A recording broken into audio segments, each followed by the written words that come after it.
I appreciate you staying with us. It's nothing like having, broccoli after you've had your chocolate cake, but we'll do the best we can. So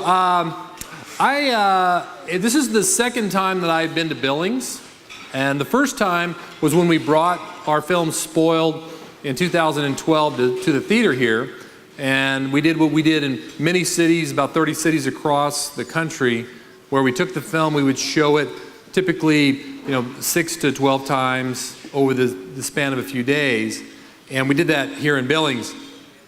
So on this particular trip, I took my lovely daughter, who was a junior in high school at the time, and I wanted to show her the experience.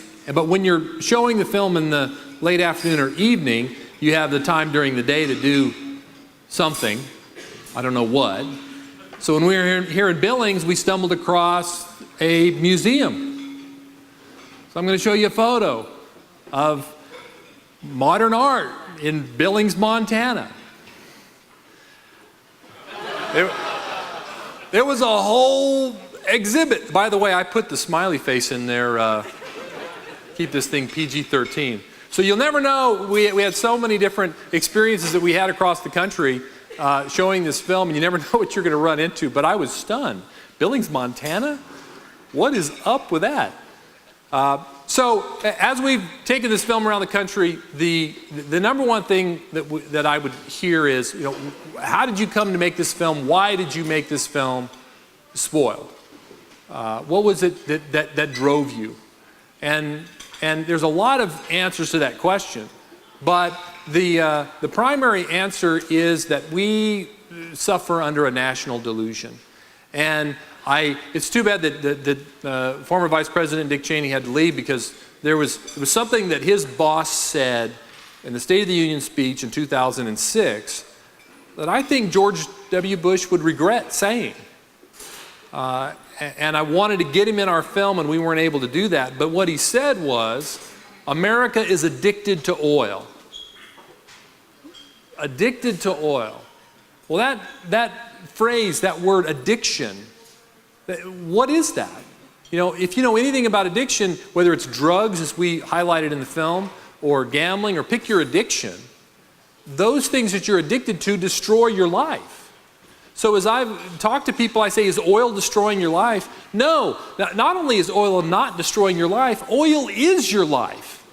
Your life doesn't exist in any form that you would recognize without this most essential commodity. But yet, through the media, through politics, people have come to believe that oil is somehow bad.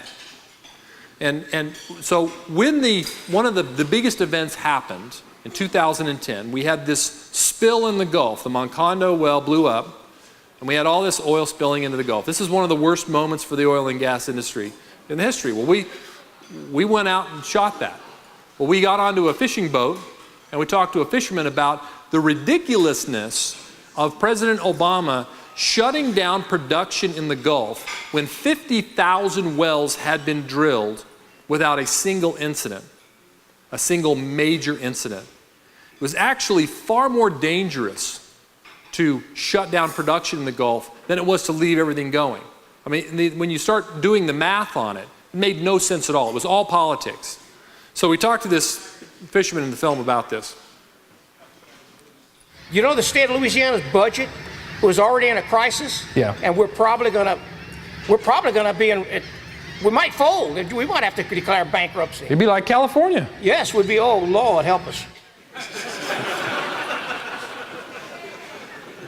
We get the biggest laugh from that in California because they understand. You look at some of the states that are under assault in this country, and probably led by the state of Colorado, but California is probably a close second. It's tough out there when you look at the forces that are aligned against your industry and what they're trying to do to destroy it. So I like to explain to people just briefly about how I came to do all this. I was a television news reporter for 10 years, a news anchor, and I got out of that business. I started a media relations company. Along the way, I wrote this book called Feeding the Media Beast, and a book that's published around the world. And it was through that a guy gave me a call from a local independent oil organization in my home state of New Mexico and said, hey, we do a really terrible job as an industry engaging the news media. Could you help us with that? So I said, okay. And that's where the big moment happened for me. Because at that time, I was 40 years old, and I thought I was a pretty intelligent guy. I had a college degree, I had worked in the news business for 10 years, I had run my own business, I'm very well read, I'm constantly reading, and yet, here it is, I did not understand that the most essential commodity in my life, I had no clue what it was. And if I, with my background, my education, thought that, then what would it be like for the everyday citizen? And I just developed this obsession with energy in general, but more specifically with oil. And it's something that through the years has driven me. So as Nathan mentioned, I started this nonprofit energy education group called the Citizens Alliance for Responsible Energy. I founded that and was the executive director for a couple of years doing that. And then along the way was testified before Congress on the dangers of environmental extremist groups. But I found that work to be very unsatisfying. I just was not able to have the impact that I wanted to have to get this country to understand that the most important thing in people's lives is oil. That is just a fact, because it is the fuel of the modern world. It is the products of the modern world. And so I had, through good fortune, I wound up becoming part of a documentary film with Ben Stein. And in producing that film, I saw that, hey, here was my opportunity. I could have that bigger impact by doing a film on oil.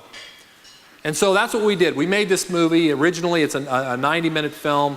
The 52-minute version we are going to show tomorrow at Breakfast in a Movie here at 7 o'clock.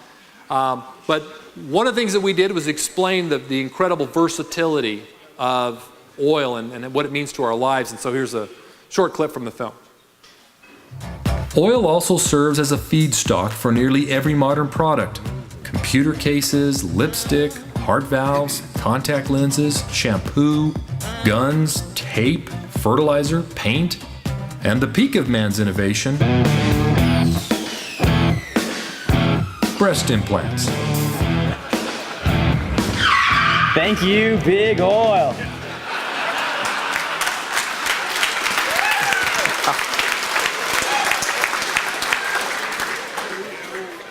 If you're trying to get to people, you got to make your film interesting. So that's what we did. We throw a lot of information and facts at people and perspectives, but we try to make it entertaining, engaging along the way. So in all the folks that we talked to in making this film, and the folks that I've talked to afterward, this guy here, we met him in California, and we interviewed him. He would be the person that I would put all of the people that I've talked to across America into one person. He would be it. Smart guy, likable, fun. We had a great time interviewing him, but his understanding of oil and its central role in his life was nowhere on the radar screen. So when we first met him and started interviewing him, I asked him about oil, and here's what he had to say. Oil is actually, it's bad, man. It ain't good. It's bad. I mean, just because it helps a lot of stuff, it don't help a lot of stuff. It actually makes things worse. Yeah. You know, it makes the economy worse. It makes the pollution worse, and it makes. This is America. This is America. I've had thousands of these conversations. People believe, he said oil makes the economy worse. And I had to explain to him, oil is the economy. The modern economy does not exist without this commodity. But the positive, encouraging thing is he very quickly started getting it. Even as I explained to him, it makes pollution worse. No! It is oil that has made us such a clean society. If you want to go see a part of the world where oil is not present or natural gas is not present, and what does that environment look like? and what you will see are completely wrecked environments. In the original Spoiled, we have almost a 5-minute section on Haiti and the Dominican Republic and the differences between the two and how natural gas saved that environment. And so as we explained these kinds of concepts to this guy, he got it. So after about maybe 20 minutes of talking to him, explaining some of the basic realities of his life, then here's what he had to say. Why we can't do it here? Okay, let's just do oil. Why we can't just drill here and get it? Well, I'm right there with you. Did it right here. Yeah, bam! Mr. Oil you down. So I guess I'm Mr. Oil. He got it quickly, and that was encouraging. And the conversations that I continue to have, I'm one of those crazy people because I'm so obsessed. I have these conversations at the bank, at the grocery store, everywhere, because it has become a deep passion of mine. But as we took this film through the theaters, we generally got 2 comments. And the first one was, I had people coming, when we were in places like Billings, or in, say, Midland, Texas, or Tulsa, or Bakersfield, people would say, I've been in this business 20, 30, 40 years, and there was so much stuff in your film that I did not know. That was very gratifying, but also a little frightening, because they should know this stuff. And then I had other people say, what are you doing here, buddy? You are preaching to the choir. You need to be out there talking to them. Well, we did a lot of that as well. Well, it was a big awakening process that happened for me as we marketed the film and took it across the country. I've stood in front of more than 200 audiences like this, whether it's in a movie theater or at a conference like this. And some really sobering realities have come through for me. And the hard reality is that the labor force within the oil and gas industry, top to bottom, so you're taking everything from exploration all the way to selling gasoline at a gas station, buying products, is generally ill-informed. The higher level folks, people that come to conferences like this one, know a heck of a lot more. But the people who work in the industry don't really know that much. They're concentrating, and I get it. Look, this is real life. You got families to raise. You got businesses to run. And it's difficult to know a business that is so multifaceted. There's so many different categories to this industry. And then the big issues, which Vice President Cheney talked about a couple of those, one with the EPA, that are creating incredibly difficult circumstances. It's difficult to keep up, but I've been surprised that the rank and file general worker has been so misinformed. And just part of the reason is where we are as a society. We've moved into technology so much that books where you get real good, high detailed, solid information just aren't getting read by very many people. These are 2 of the guys that were in our film, Michael Economides, the late, great Michael Economides, and Robert Bryce. Bryce has the new one that just came out. And so as I speak to audiences, I say, who here has read one of these books? 4 people, 6 people, 8 maybe. It's a tough sell because these are complicated, kind of make your head hurt a little bit. Books. We have moved into the screen culture. And guys like me and those folks that read a lot of books, we're dinosaurs. People are getting their information through a screen. And if we're not approaching them, trying to get to them through a screen, it's a really, really tough sell. So some of the bigger issues that people should know about. This shale revolution, which caught us all off guard, this has been stunning. There's very few people in the United States that fully appreciate the true impact of the shale revolution on this country. We were on a 40-year decline on oil production in this country.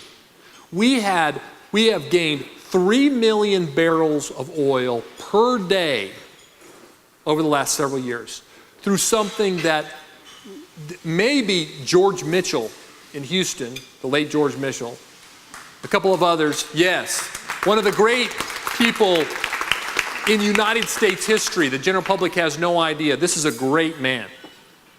And some of the others like Harold Hammett Continental who pushed this technology, working through horizontal drilling and hydraulic fracturing. If this had not happened, just imagine where we would be. We were at 65% dependent on foreign oil, and we were declining production quickly. And right at 2008, when our economy was in shambles, is when the shale revolution just had started to take off. If we had continued to descend, and now take some of the factors that are going on right now as the Middle East is blowing up because of horrific foreign policy by this current administration, we would be in unbelievable trouble. Take those hundreds of thousands of jobs that have been created in the oil and gas sector, and know that an oil and gas job is what's called an economic-based job. That's not just one high-paying job.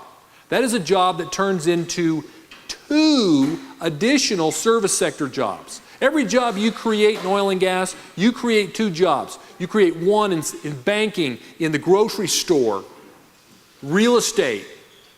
Any service sector job, it multiplies. Well, you would lose all of those jobs. Randall talked this afternoon about the number of jobs created in over 3 years period, and it was $300,000 jobs, while the overall economy had lost, I can't remember, 1.5, something like that, million jobs. So imagine shale oil revolution does not take off. We can continue to descend, and now we've got the Middle East blowing up. Where would we be? I can tell you right now, we would be in a severe recession at the best, probably in a depression. The oil and gas industry has saved this country economically.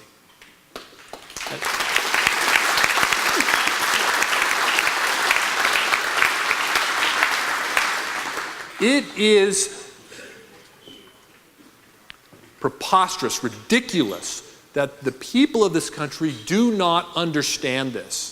They think technology, cell phones or tablets is somehow the big vibrant thing. No.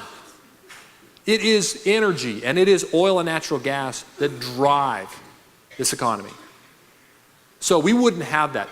The price of a gallon of gas today, come on. With the Middle East blowing up, and you take that descent and not all of those additional barrels of oil, we're talking $10, $12 a gallon. And then what would that do to the economy? Because every business, its bottom line, it is predicated on a price for a gallon of gasoline or diesel. And if that price doubles or triples, it busts the budget of every company doing business out there. But yet people don't know this. One of the other things that people don't know are what's going on politically. This ridiculous thing that goes on in the administration of the EPA and many other federal programs, but the EPA is the worst. It's called sue and settle, where the EPA collaborates with big green organizations, the Sierra Club, Wild Earth Guardians, name your group. And what they do is they exchange information together. And the EPA, people on the inside who are really, in lockstep, they're the same people. With the people on the outside and the extremist groups who attack energy production, they say, here, sue us on this issue. It might be endangered species, it might be some kind of emissions issue or some regulatory issue. Sue us on this. They tell the environmental group to do that. The environmental group then sues. The EPA then conveniently fails to meet the deadline, at which point they settle. These are people on the same side of the bargaining table. The oil and gas industry is not represented. The taxpayer is not represented. These people are colluding. This happened more than 60 times over the last few years, and you're talking about hundreds of billions of dollars in compliance costs the driving down, the drag on the U.S. economy. And then to make the matter just the cherry on the top for these people, who pays the legal bills for the big green groups? We do, the taxpayers, as part of the settlement. This is madness. Why, as we as a people, are letting this happen? And the number one target on that list is oil and gas, and coal, and anybody who's a resource provider.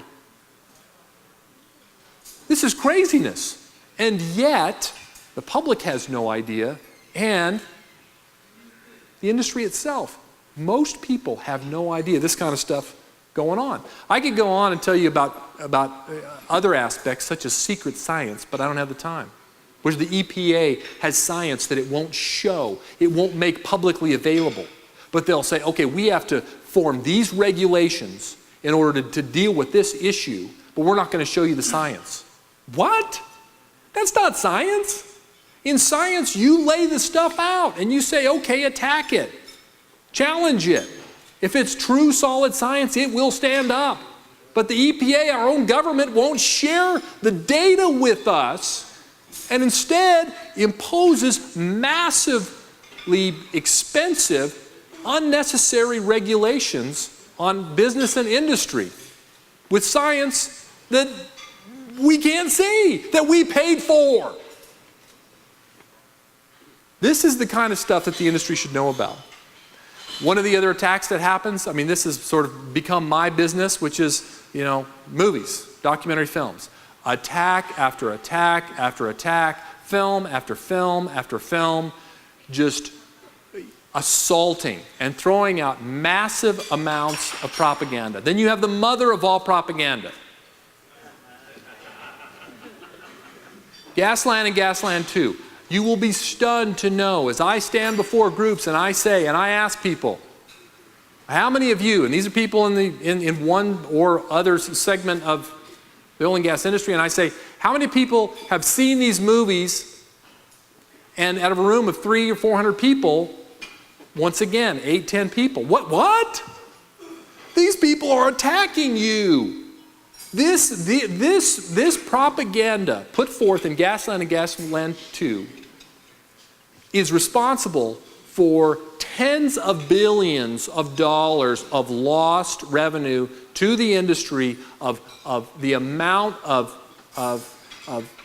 loss. It's not even calculable because of this. Because, fracturing pollutes groundwater, causes earthquakes. What? None of this stuff is true scientifically. There is no evidence, but that's what they put out, and that's what people believe. People in the industry, at least, should be aware of this stuff. There was a recent, somewhat recent op-ed piece that came out in the Wall Street Journal where a guy said, the oil and gas industry, he called it the fossil fuel industry, which there's no such thing, it's so splintered, but should act like the NRA. On that point, he is absolutely correct. So the example that he pointed to was that there's this huge gun show in Harrisburg, Pennsylvania, and it was announced, we're not going to allow AR-15 rifles to be sold at this event. Immediately, exhibitors began pulling out. And so many exhibitors pulled out at great cost to themselves, immediately they had to cancel the show. That's how committed the gun organization groups are, and the people who are part of the NRA. They understand if you go after us and you go after AR-15s and we concede on that issue, then they're coming after handguns next. There's no stopping them. They get it. And they said no.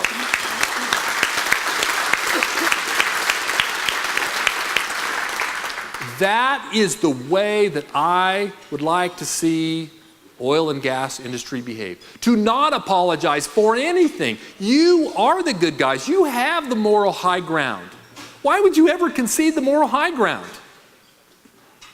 You're the business that runs everything. just like the NRA stands up, you should stand up and do the same. So I'm going to tell you a little story here as I'm getting close to wrapping up, is that about standing up.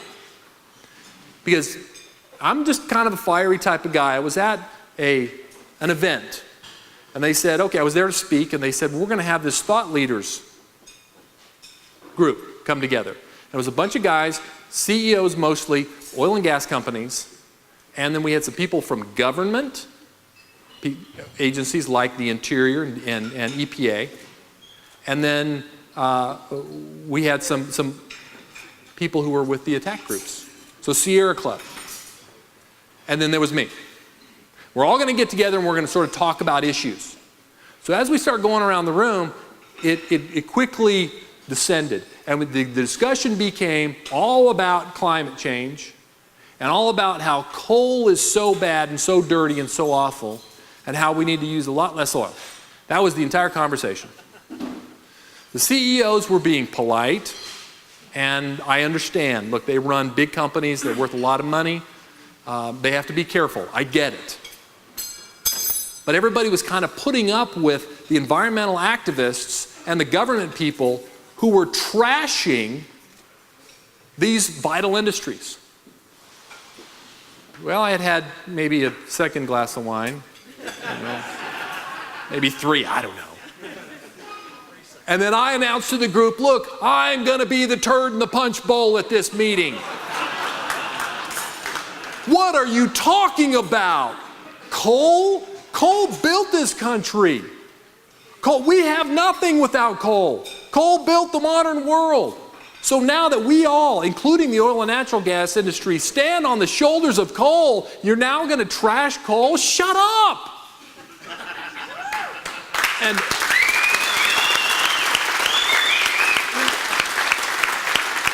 And look, talking about using less oil and natural gas, well, hey, look, if some of these other sources can produce, fine, great, I'm behind it. We need to do what we can. Be cleaner. Guess what? We are a lot cleaner. We're doing a lot better as a society, and the oil and gas industry is saving our ass.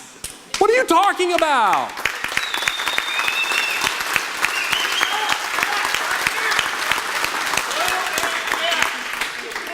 So, after I calmed down, then a guy with one of these eco-attack groups comes after me and starts yelling and screaming at me.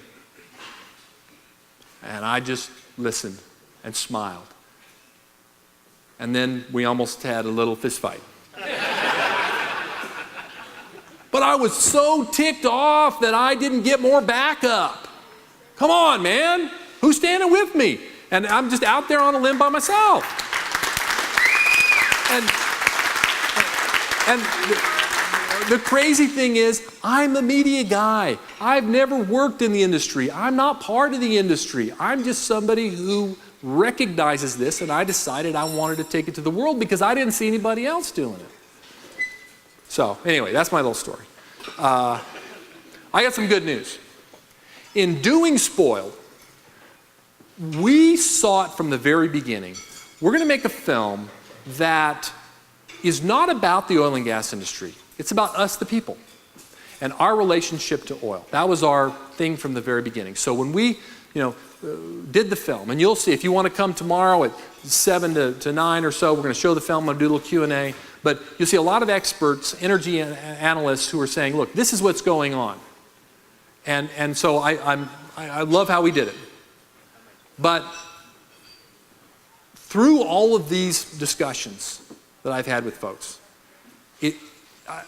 a big light's gone off. And that light is that the industry itself needs to be more united, and it needs to have more information that is accessible through a screen. And so I've been working for the last year on another project, another film, trying to get it into production, and I have recently decided, and this is the first time I've talked about this publicly, is that I'm going to do, instead, I'm putting that on the back burner, and I'm going to do another oil movie. This one, tentatively titled Well Oiled, is going to be different in that we're going to have all the updated stuff, the economic impact, fracturing, what's really going on, punishment by big federal groups like the EPA. But we're going to tell this story from the people who work in the industry. We're going to try to avoid everywhere we can the experts, and we're going to talk to the rig hand, and we're going to talk to the well service guy, and pipelines, and all across the oil and gas industry, and have the story told from your perspective. And use it as a tool, an educational tool. Look, we'll take it to the general public as well, but as a tool to try to help inform and unite the various sectors of the oil and gas industry. Because somebody's got to do it. So I'm going to do it.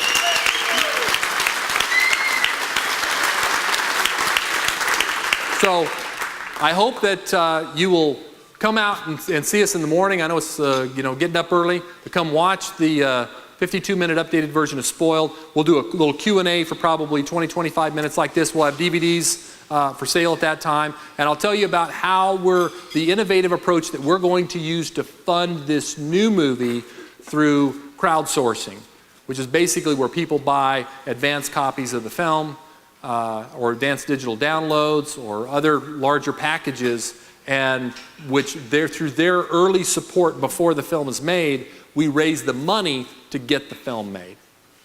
So I'd love to talk to you about that tomorrow morning. Of course, I'll be around this evening.